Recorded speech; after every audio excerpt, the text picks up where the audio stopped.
Come and listen to my story about a man named Jed. A poor mountaineer barely kept his family fed. And then one day he was shooting at some food, and up through the ground come a bubbling crude oil, that is, black gold, Texas tea. Well, the first thing you know, old Jed's a millionaire. The kinfolk said, Jed, move away from there. Said, California is the place you ought to be. So they loaded up the truck and they moved to Beverley Hills, that is, swimming pools, movie stars. The Beverley Hillbillies.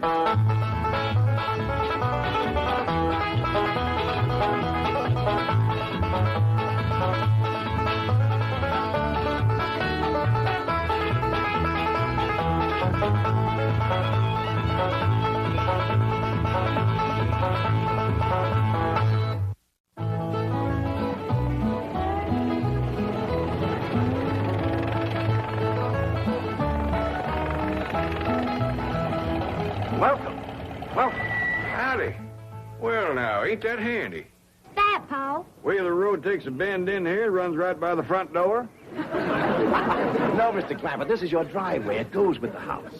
Is this thing a high? Oh, yes, indeed. It was built by John Barrymore, one of our finest actors. Pretty fair stonemason, too. Well, here we are. I hope you're going to like this place I picked out for you. It may be a trifle larger than what you're used to, but I feel a man with $25 million in my bank should live in a manner that... Come in. This is your home.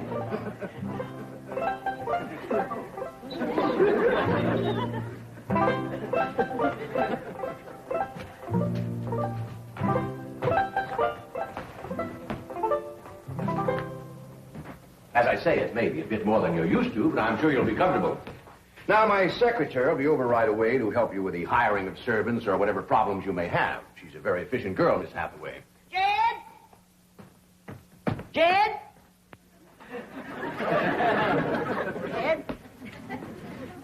You and Jethro fetch in my stove so I can get some victuals to cook in? Oh, you have a beautiful stove. Thank you. Fetch it in, Jed. You scare up some wood, Ellie. No, I mean you have a stove already installed in the kitchen. Where's that? I'll show you. Excuse us. Ellie, you go with Granny. She'll still need you to fetch some wood. Sure, Pa. Uncle Jed, guess what? There's a whole nother house up here. Jethro, come down from there. Like as not that belonged to somebody else. Darn. This is your kitchen. Oh, and here's the stove. The last word in food preparation. And speaking of food, you'll find everything you could possibly want stored right in here. See? Huh? Well, I'll leave you ladies to your culinary delights. Au revoir. Bon appetit. Talks gibberish. You said a great deal of store in this here stove, Granny. Well, we'll see. Ellie, you run out and fetch some wood. I'll get a fire to going in here and we'll see. Can I be of any assistance? No, thank you, Mr. Drysdale. We were just talking about Jethro here getting back to school. Oh, well, we have some excellent educational facilities out here, Mr. Clampett. Where do you go to school, Jethro? Oxford. Yeah, you see, Jethro's ma, that's my cousin Pearl. She married an Oxford man, so naturally Jethro, he goes to school there, too. I'm the champion crawdad eater. At Oxford? Jethro put away 3 buckets of crawdads. 4. And he's learned to cipher and everything. Cipher some for Mr. Drysdale. 1 and 1's 2. 2 and 2's 4. 4 and 4's 8. I have to take off my shoes to get any further than that. Never mind. I'm sure we're thinking of 2 different Oxfords. You see, there's one that's very, very famous and very old. That's where Jethro goes to school. Been there since pioneer days. That's how come it got its name. It's where the oxen used to ford the river. So folks took to calling it Oxen Ford, and later on it got shortened to Oxford. Well, I'll be running. Oh, by the way, here are your keys. My secretary should be over very soon. Well, thank you very much, Mr. Drysdale, for everything you've been doing for us. Oh, it's my pleasure, Mr. Clappett. You see, I'm not only your banker, I'm your next-door neighbor. Well, say, now ain't that nice? Well, now, why don't you bring your missus over tonight for supper, and I'll have Granny womp up a mess of grits and hog jowl. Well, you see, right now my wife is in Boston. Well, that's too bad. When'll she be back? Not too soon, fortunately. I'll see you later. Well, thank you, Mr. Drysdale. So long. Paul, could I please have the axe? I gotta split some wood for Granny. Pinch it, Jethro. Ain't this place got a wood pile? Not that I could find. But I found a whole row of black old dead tree trunks, pretty near as high as this height. Is it kind of big for you to tackle? Well, shucks, no, Paul. They're only this big around, and all trimmed and topped and strung together with the black rope, so as no matter which one you cut, the others keep it from falling. Somebody had a right smart idea there. Just the same, I think I'd rather have Jethro do the cutting. Oh, Paul, let me. Cutting trees and chopping logs ain't no work for a girl. I'm just as strong as Jethro. You ain't neither. I am so. You ain't neither. I am so, too. You want to wrestle. Darn too. Now, here. That ain't no fair fight. Somebody's gonna get hurt. Now, yeah, you see? You're getting too rough. Jethro. Person can get crippled from a hold like that. Get up from there. I can't, Uncle Jeff. You turn him loose and get up from there before I take a strap to the boot. Now, here, you get out there and chop down one of them tree trunks and saw Granny some nice logs. Yes, sir, Uncle Jeff. Could have whooped you if you hadn't tripped me. Hey, come back here and sit down. I want to talk to you. Whoop them fair and square, and I'll do it again. You won't. That's what I want to talk to you about. Ellie Mae, you're getting too big to wrestle with boys. I ain't as big as Jethro. I don't mean big that way. I mean, growed up. You're a young lady now. You gotta start minding your manners and fixing yourself up real nice and wearing dresses. Paul, folks would call me a sis. It ain't sissy for girls to act like girls.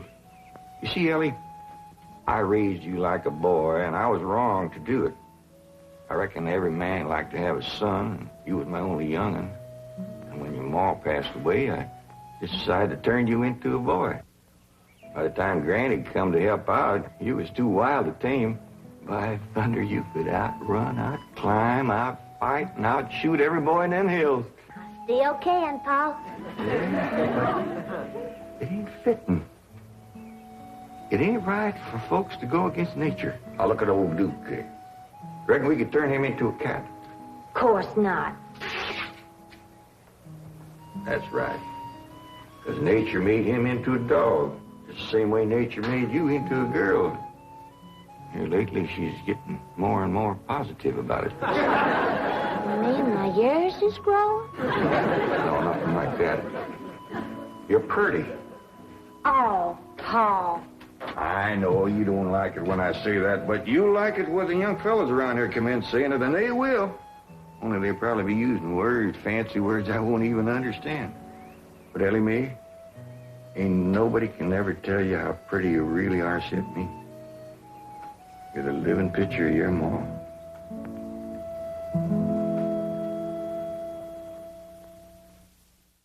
Handy wood, all right.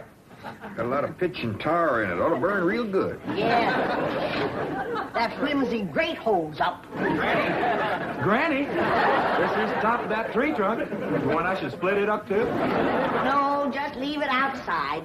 Yes, sir. This place ain't even got a wood box. Yeah, folks don't need much wood out here. Remember what Pearl says? It don't get cold. Yeah, I remember. It might not get cold in the day, but it sure freezes solid at night. How you know? I'll show you how I know. Well, Every bit of food in this here storage bin is froze harder than a rock. Yes.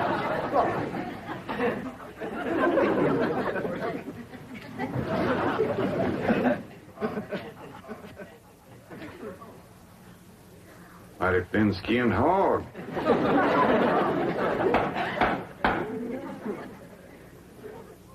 But I'll be doggone. Take me 2 days to thaw out that ham before I can ever cook it.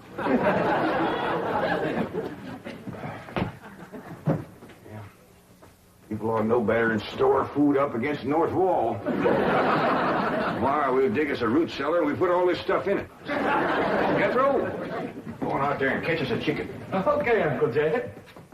How you know we got chicken? Place this size is bound to have chickens. Ain't all froze today.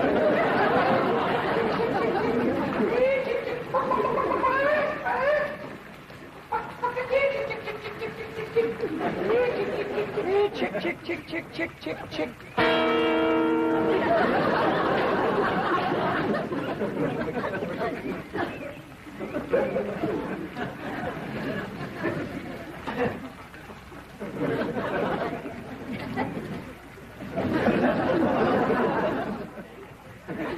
I keep a chicken. Here's that bucket. You want it? You take it, Ellie. See if you can find a creek. I gotta have some water. Off on this place? It ain't even got a well. Uncle Jed. Yeah, boy. Did you find a chicken? I found something. I ain't sure if it's a chicken, a goose, a duck, or what. Where is it? I couldn't catch it. That thing can outrun a jackrabbit. There ain't no goose or duck. Must be a chicken. If it is, I was right about things growing bigger out here. That thing was this high. Chicken? Ah, Jethro. Honest, it's got legs this long. Gibby's on the drumstick. Drumstick ain't much. Whoever gets that neck is eating from now on. Commences here and runs plumb up to here. Jethro, you ain't forgot what I said about Granny's jug of liquor. I ain't been at Granny's jug. You have your in first. Honest, cross my heart. Where'd you see this chicken? Down by the cement pond. Cement pond. Uncle Jed, that pond is the fanciest thing you ever did see. Why, they is steps. So's the cattle can walk right down into it and get a drink. And up at one end, there's a lady standing there made out of rock. And she's a-pouring water out of a jar right into that cement pond. Oh. Well, that's how come that big old pink chicken to get away from me. Flew right over the top of that there rock lady, landed in that pond, and swam like an otter. Just flapping them big old pink wings and hollering. What color did you say that chicken was? It's pink. Ain't I told you that stuff would stunt your growth? Miss Granny, I didn't touch a drop. You and me is going to the woodshed. Jethro, you swear to be telling the truth? So help me, Jefferson Davis. Your hat off when you speak of the president. He ain't president no more. I'll have no Yankee talk in my kitchen. Jethro, you and me's going back out there and corner that chicken. Granny, you get your fire to going. Ellie Mae, you sweep up out front and keep your eyes open for that Miss Hathaway. I'm counting on her to take you in here and get you in the right kind of clothes. Come on. You there, young man. I ain't a young man, but I sure do thank you for thinking so. Good heavens, you're a girl. Yeah. I'm Jane Hathaway, executive secretary to Mr. Drysdale. And you, I take it, are a domestic of some sort? Cleaning girl, housemaid? Just what are your duties with Mr. Clapper? Well, he sent me out here to sweep up. But he said you'd take me in hand and get me in the right kind of clothes and everything. Indeed, I shall. We have a complete servant's wardrobe from chef to chauffeur. Come with me. What in the name of Thomas Chippendale is this? Has Mr. Clapper seen this disgraceful and unsightly mound of debris? Oh, yes, ma'am. This is all his. Oh, what charming antiques. Just like you said, Jethro, rock lady pouring water into a cement pond. Yes, sir. And over there's where I seen that great big pink chicken. Only thing is, it don't sound like a chicken. It makes a kind of hollering noise.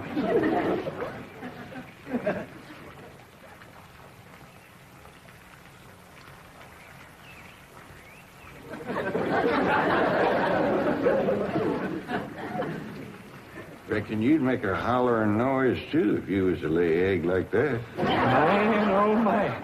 That's what I call an egg. And you won't have to worry about food now. Wait till she cooks this. Granny, look at this egg. What's all the smoke? Stove don't work. Probably just a stuffed-up flue. Ain't got a flue. Ain't even got a stovepipe. Well, I'll get the shovel and a hoe and rake it out of there. You keep this egg.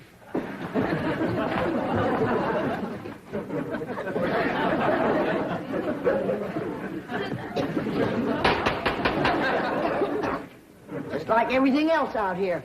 Froze solid.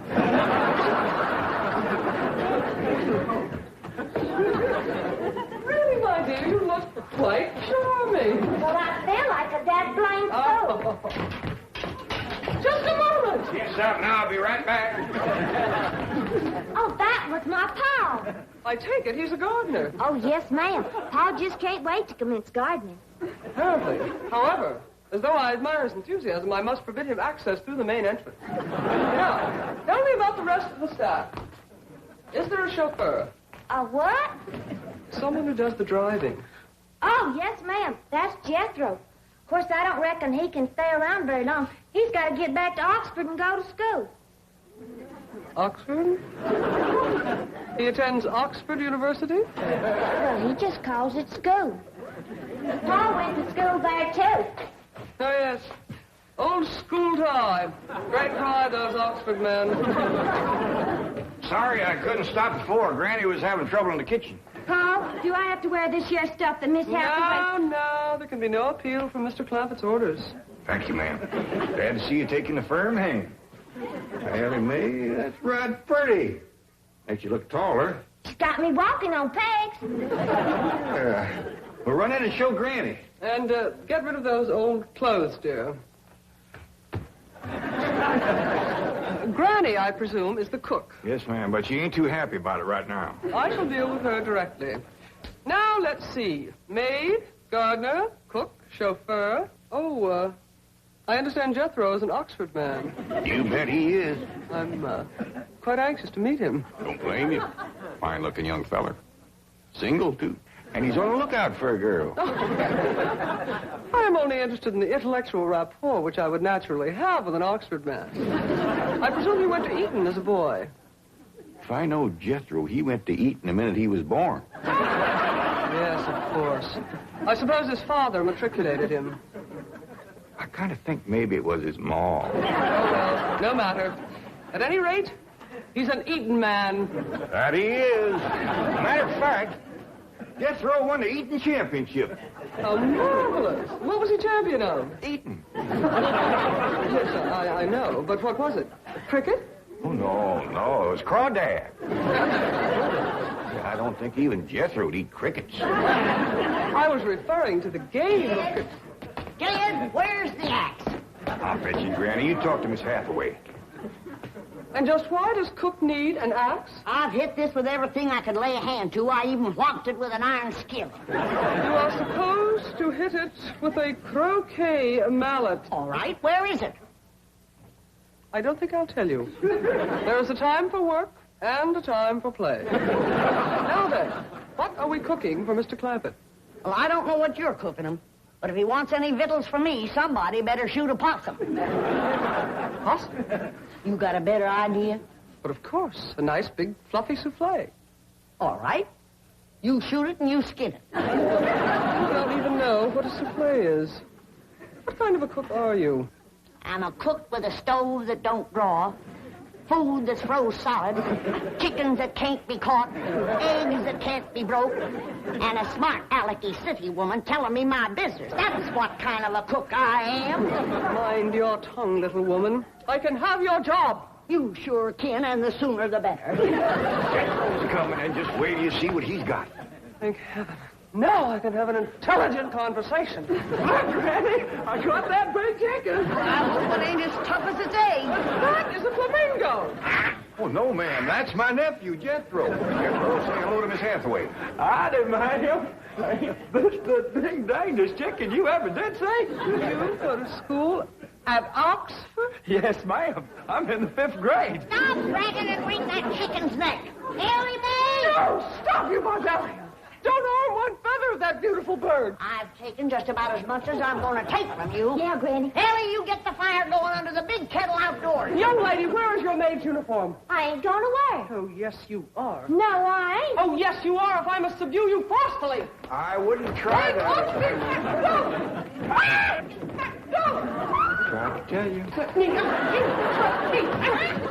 I'll set on her, Ellie. You get the fire to go. Here, Granny. Come on, let her up. Get off of her. You are discharged! All of you! That! Fired! You are the most incompetent, insubordinate, belligerent group of domestics. It has never been my misfortune. away. Chief, you're just in time to help me take disciplinary action. You're fired. I've already told them. Not them, you. These people are the Clampets. Clampett? Yes, that's right. Now go back to the office and pick up your severance pay. You're through. Now, Mr. Drysdale, hold on a spell. I reckon there's been a kind of a misunderstanding. But this little lady's been a right big help to us. Why, she fit in just like one of the family. Matter of fact, her and me is going out hunting. Ain't that right, Miss Hathaway? Yes, and... Yeah. Jethro, you can take that pink chicken back out to the cement pond. We're going out and shoot us a nice, big, fluffy souffle.